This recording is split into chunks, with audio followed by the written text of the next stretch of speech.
Hjalti, ja, þetta var bara nokkuð öruggt hjá ykkur í kvöld? Já, þetta var bara mjög vel gert hjá strákunum.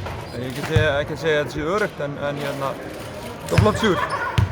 Þetta hlé sem var á deildinni, þú veist, ja, þið eru ekki að koma eins ríkaðir og Stjarnan út af því?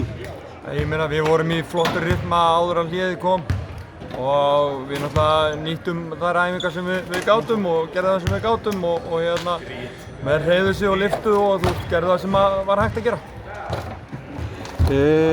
Það er ekki margar æfingar sem þið náðu áður en þið byrjuðu aftur.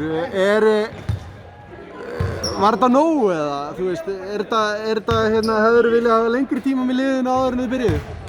Nei, ég vil frekar klára tímabilið sem fyrst og ég meina að þú veist, þetta er jafnt yfir alla.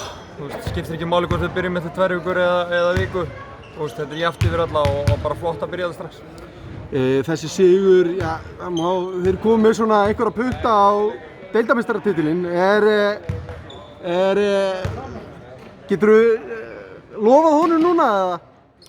Nei, við erum svo sem ekkert að spá í honum í rauninni. Við erum bara að finna okkar svona grúpara fyrir úrslitakeppnina og ætlum að vera á toppa á rétti tíma og vera á alvöru runni þegar við erum að koma í play-offs.